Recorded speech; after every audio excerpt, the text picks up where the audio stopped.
તમારી ticket confirm થઈ ગઈ છે, ચૂપચાપ ફોર્મ ભરવા આવી જજો, મેન્ડેટ મળી જશે।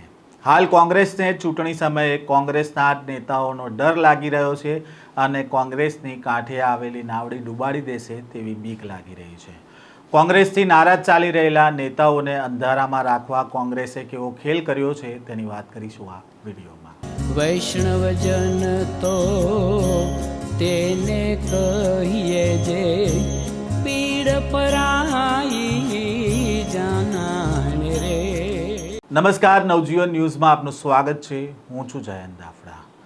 સ્થાનિક સ્વરાજની ચૂંટણીના ઉમેદવારો માટે પહેલી યાદી કોંગ્રેસે જાહેર કરી હતી અને ત્યારબાદ વિવાદ સર્જાયો હતો। જે તે વોર્ડના કોંગ્રેસના નેતાઓ દ્વારા જ આ ઉમેદવારોને લઈને વિરોધ કરવામાં આવ્યો હતો। જો કે આ વિવાદના વંટોળને ટાળવા માટે હવે કોંગ્રેસે નિર્ણય કર્યો છે કે ઉમેદવારોની કોઈ યાદી હવે જાહેર કરવામાં નહીં આવે, જેથી કરીને વિવાદ ઊભો ન થાય।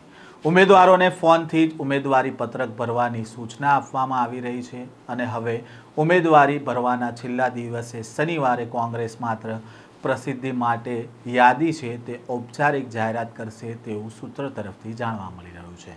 કોંગ્રેસના સૂત્રો એવું પણ કહી રહ્યા છે કે ગાંધીનગરમાં એક ગુપ્ત બેઠક મળી હતી, જેમાં મહાનગરપાલિકા, નગરપાલિકા, તાલુકા અને જિલ્લા પંચાયતના ઉમેદવારો નક્કી કરવામાં આવ્યા હતા। કોંગ્રેસના પ્રદેશ પ્રભારી મુકુલ વાસનિક ગુજરાત આવી શકે તેમ નથી, એટલે સહપ્રભારીઓની હાજરીમાં નિર્ણય લેવાઈ રહ્યા છે અને કોંગ્રેસે પ્રથમ યાદી જાહેર કર્યા પછી વિવાદ થયો હતો, જેથી કરીને હવે બાકીની યાદીઓ તૈયાર કરવામાં મુશ્કેલી પડી રહી છે। આથી ઉમેદવારોને હવે ફોનથી જાણ કરવામાં આવી રહી છે અને જે ઉમેદવારોને ફોનથી જાણ કરવામાં આવી રહી છે તે ઉમેદવારોના જિલ્લામાં લીગલ કમિટીએ ફોર્મ ભરવાની તૈયારી પણ કરી લીધી છે।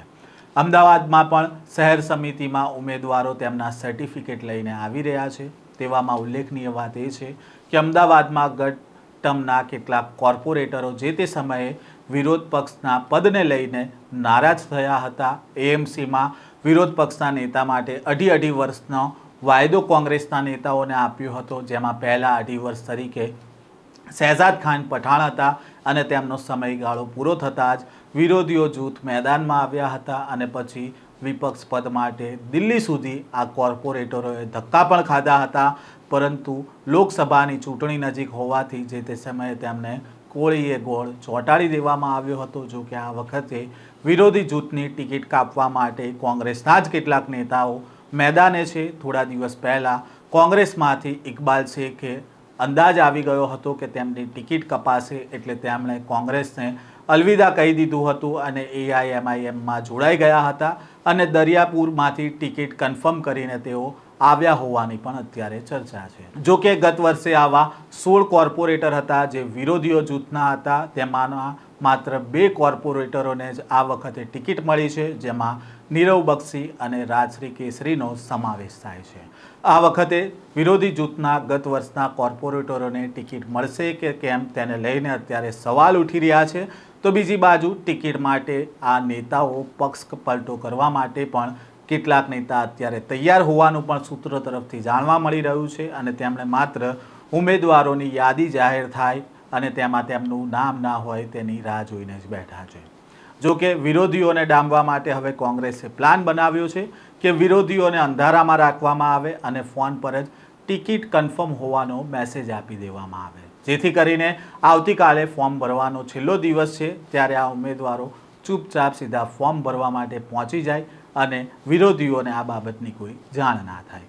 હવે આવતીકાલે ફોર્મ ભરવાનો છેલ્લો દિવસ છે ત્યારે કોંગ્રેસના કેટલા નેતાઓની નારાજગી સામે આવે છે, કેટલા લોકોની ટિકિટ કપાય છે અને ટિકિટ કપાય છે તો પછી હવે કોંગ્રેસમાં રહેશે કે કેમ તેને લઈને પણ સવાલ ઊભો થઈ રહ્યો છે।